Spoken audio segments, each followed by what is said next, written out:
What's good, R&B Squad? This is Heart of Ruth. I trust that this message meets you guys in good spirits.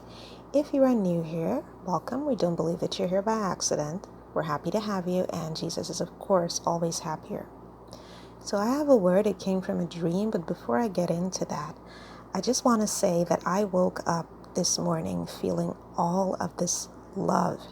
And you know what it felt like? It felt like the love coming from a man toward a woman. Okay, so for whoever this is for, sis, this dude loves you. He's in love with you. Okay, just thought I should let you know, whoever you are. The love I felt was so strong. But anywho, and the other thing is that I feel as though in my spirit that you're being looked at, you're being observed. And not in a creepy stalker way, not like that. You're just being observed. Like this person may be looking at pictures of you online. If they have photos of you on their phone, they may be looking at those. Or they could just be intently remembering the way you look and thinking about that. And whether or not you're in contact with this person, girl, sis, this man is in love with you. Like if I were you, I would never question. I can't describe to you what I felt. He is in love with you, okay?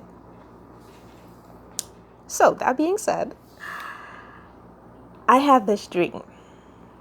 Now, for who this is for, you're going to know that this is for you because you have once again asked God to clear this particular thing up for you. You're once again confused. You've once again experienced hope deferred, okay? So in this dream, this woman is given by this person. This person gives her a jewelry box. And she's supposed to care for the jewelry box, okay? The person says to her, which I thought was quite odd. But later, as I watched what happened in the dream, and also when I woke up and the Lord was revealing to me what it meant, I understood. But at the time, while I was watching this, it didn't make any sense to me. She was handed this jewelry box, okay? And the person who handed it to her told her to take care of it, okay? And the person said to her, I hope it is not thrown away. Those were the exact words. I hope it is not thrown away, meaning the jewelry box, okay? So then this lady who is given this jewelry box, by the way, I look at the jewelry box and I knew right away that it looked like it contained some kind of engagement ring or something like that in it. I looked at it and I knew that that was what it was, even though it wasn't open. So this lady, at first, she's holding this jewelry box and she's keeping it well as she was told. But then all of a sudden, it's like she has this sudden impulse. Like she's just driven to do exactly what she was asked not to do. And that is to throw this jewelry box away. And that is what she does. She just throws it in the trash. Okay? And then right after she throws it into the trash, I could see all over her face that she knew she had done something stupid. She just looked like she had just done the stupidest thing ever. And she started rummaging in the trash can to get this jewelry box, but she could not find it. Okay? And so it just so happens that nearby there is this really tall man. And tall brother is selling jewelry. Okay? He's either selling it or he's just there guarding all of this jewelry, all of these jewelry boxes. Okay? So sister who throws away the jewelry box that she was given, she goes over to tall brother with the jewelry boxes who's selling the jewelry or whatever it is he's doing with it. Maybe he's guarding it or something. And as you guys listen and I explain, you'll see who tall brother is with the jewelry boxes. Okay? Now let me just say that tall brother in the dream, the first thing that I noticed about him was how much he reminded me of my actual big brother in waking life, my biological big brother. That was the first thing that I thought about, okay? Let's leave it at that and continue. So, sis who throws away the jewelry box goes to tall brother with the jewelry boxes and asks him if she can have a replacement box because she knew she messed up And she knew that the person who gave her the jewelry box is now going to come back and ask her, where is it? And so she goes to tall brother with the jewelry boxes, thinking she's going to get another one from him. And he's like, nah, I'm not giving you one of these. And she looks at him and she goes, really? Like she was really expecting him to give her another one. And he was like, nah. Okay. And that was the end of the dream. Now let me get into the interpretation as the Lord broke it down for me. Okay. Big brother, the dude who looked like my big brother in the dream, who was really tall, that is big brother Jesus. Okay. That tall person, the authority that he spoke with, okay, that was big brother Jesus in the dream. Them jewelry boxes that he was guarding, those are promises. And that could look like your marriage promise. That could look like the promise that he spoke over your life regarding your finances, regarding your job. But I did feel very strongly in my spirit that for who this is for those of you whom this is for, this is mainly about your marriage promise, okay? This lady was given this jewelry box that represented her promise. She was told by the person who gave it to her, do not throw it away. What does she do? She throws it away. She just has this sudden impulse to throw it away. So some of you are experiencing, because of hope deferred, because of the fact that you have to wait a little bit, you're thinking about throwing away the one thing that the Lord told you is for you. You're thinking about throwing away the promise. You want to throw the promise away because maybe this person didn't come back to you as quickly as you thought they would. And I feel very strongly in my spirit that this is particularly for persons who are waiting on a prodigal, okay?